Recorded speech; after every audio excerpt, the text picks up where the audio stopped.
Hey there, toy collector friends and Transformers fans alike. Welcome back to the channel. I am the Triple TC, that's the time travelling toy collector, and this is another entry into the Transformers comic collection special range produced by Takara Tomy and Hasbro.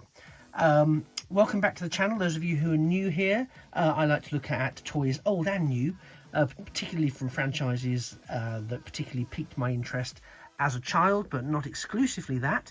But today's video really does bridge, if you pardon the expression, a lot of my prior interests. This comic book range that Hasbro are putting out is, to my mind, amazing. Initially I was a bit skeptical about it, and I missed the first one, which was Grimlock. I'm now trying to find him elsewhere, but I am interested in the array of sinister figures that are occurring in this range, not least this one, which is Straxus. Now Straxus, I intermittently picked up the Marvel comic of the Transformers in the UK from when it first started, but not religiously, because I wasn't initially a Transformers fan or a collector or a player with. That sort of developed over a couple of years or so. Oh, it feels like it probably wasn't that much, but it was actually the story of the smelting pool that really enticed me back in. And it's funny because there was this one, and there was the Transformers Are All Dead issue, which featured Shockwave on the front, and I think I've got it. Yeah, I have got it here. So not to change topic halfway through, but so this one, which is one we've already looked at, is what really piqued my interest in the Transformers comic, because I thought, oh my god, how they killed off the entire toy range. I was interested, and I really liked the storytelling, and it was the introduction of the Dinobots as well, but that's another story. So then when I saw this smelting pool episode, which was, I think, the cover before this one, I was really intrigued, and it introduced Blaster, and it introduced figures, characters I had no knowledge of, and again with that, I was trying desperately to see if I could get a Blaster or a Straxus figure, or any of the ones that were showing, and we had very limited scope to research back in the 80s. There was no internet, there was no Wikipedia, there was no anything. So yeah, it was a real challenge, and it became apparent that Blaster was available, but only in the in America, and Straxus no. So very, very disappointing. So imagine the child in me when they announced this series of figures, but demonstrated that one of these figures going to be released was Straxus himself. So again, let's get down to the nitty-gritty. Before I start looking inside the box and at the box and taking things out of the box, it would be fantastic if you could like this video. That would be really, really appreciated. But what I would appreciate even more is if you could find it within your heart to drop a subscription to this channel. An awful lot of people who watch these videos don't subscribe to the channel, and I fully understand that. I'm one of those people. I do the same thing, so I understand, but it makes such a difference, and it really does help, and I am desperately trying to get to my next subscriber milestone. So if you could just drop an absolutely free subscription to the channel, there's no obligation to watch everything. Pick and choose the things that may be of interest to you coming up, and I'll be so super grateful. Just leave a comment down below to say that you have subscribed, and I will thank you personally down below myself at the earliest opportunity. Another disclaimer, apologies, I'm just recovering from a bout of poor health, so my voice may wheeze in and out slightly, so apologies for that, but I will persevere through because this is just too beautiful not to. So let's get on with the motley. This is a cover that I recognise from the front of the Transformers. We have Blaster in one of his earliest appearances in the Marvel comic universe, along with Straxus, which is the main event. And it's a lovingly reproduced cover, as far as they possibly could, of the Decepticon Straxus comic book cover. On the side, we have some more artwork of Straxus wielding his famous axe, with that iconic facial expression, and at the back we have some more panels showing him and in combat, and we have him here in his robot mode and in his flying blaster tank mode, which is clearly a popular mode around amongst Decepticon leaders. And it's fantastic. And this side we have the slightly carbonated illustrations that we have, and we've seen on the other ones, which is again taken, I think, from the comic itself, but turned into this sort of black and white slightly carbonized artwork, which I think is beautiful. This does, of course, form a book or book-like presentation box, which again, beautiful. We have the figure itself over here, but in here we have, let me turn it around so you can really see. Again, it's a take on part of the comic itself. There's Blaster, there's Straxus attacking him, and there's a little bit of dialogue directly from the well, not directly from the comic, but just a bit of history about who Straxus is, which I think is very nice for them to include it. And then we just buzz round, and here we have the main event himself.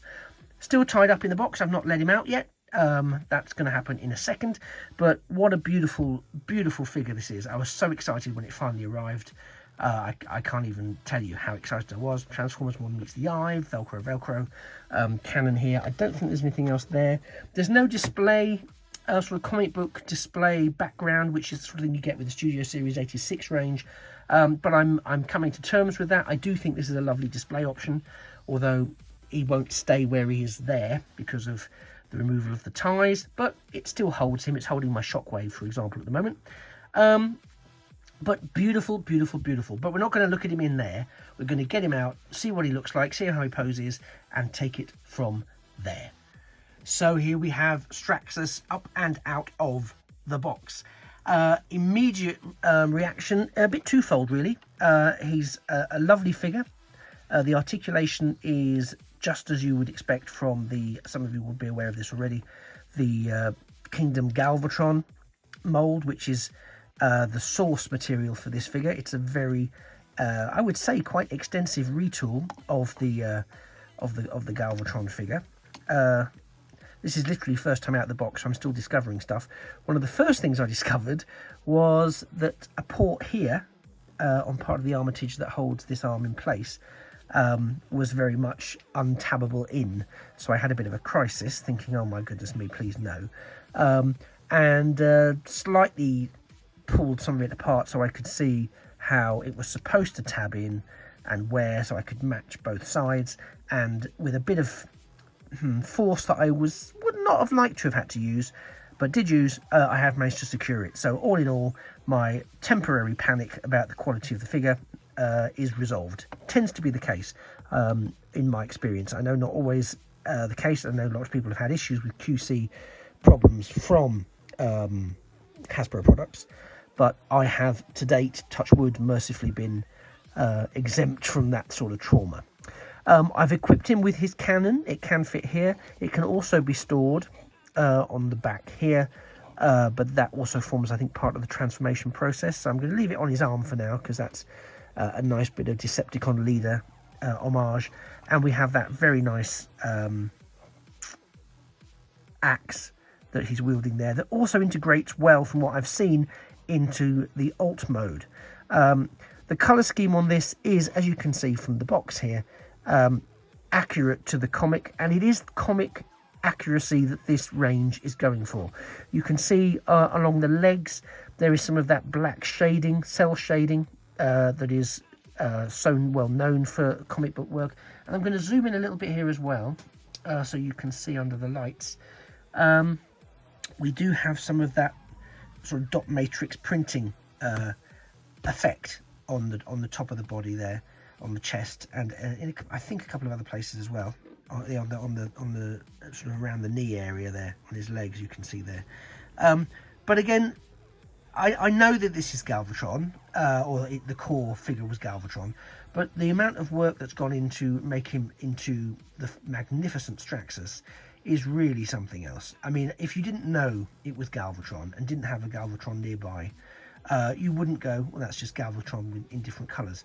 And of course, a lot of it is what your first impression is, and that is that very imposing chest and that face sculpt. And I'm going to go even closer into that face sculpt, because I do think it is phenomenal. Yes, we can see there the Decepticon crest at the top, but that screams 1980s comic book Lord Straxus to me. That sort of blank-faced, oh, it's just exudes evil. It exudes evil. I think it would have been nice if somehow we were able to pull out his eyes slightly. I think they're missing a little bit of something. But the beautiful metallic blue on that head sculpt is terrific. And you do, as I say, you've got all the necessary articulation that you would expect to have. So I don't have any qualms about that. I'm not going to bore you. I'm just zoom out a bit so it's not too excessive. I'm not going to bore you by going through every single joint that Straxus has, because I'm not really sure you need me to do that. But again, he's very well filled in. So there's nothing there that sort of worries me about presentation, because as we know, Galvatron was very well filled in. Let's check the back out. We do have some different treads here than we had with Galvatron. Aspects of the back are slightly different. It's still quite a portly backpack, but then Straxus was quite a portly figure. If anything, I'd say he's a little thinner than you might expect him to look in the cartoon. But again, I think other than that, he's really, really excellent. I think the moulded, sculpted detail here on the back is fantastic.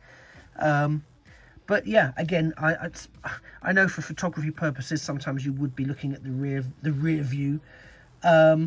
But personally, I would not be representing my figures from the rear. That sounded better in my head. But they certainly from the front. And again, if I use the box as a display stand, or even a partial display option, then absolutely he's going to be face on. So to me, this figure looks phenomenal in this kind of look. I've just noticed a moth's got into the light box, which is very exciting. I'll deal with that in a second. Show him the way out. But yeah, what a wonderful figure. I'm now going to get him transformed up into his flying cannon mode, which again will be similar because of, you know, physics to the Galvatron cannon mode. But again, super accurate from what I've seen to the comic book version, which is what I'm very excited about. So I'm not going to show you the transformation on screen.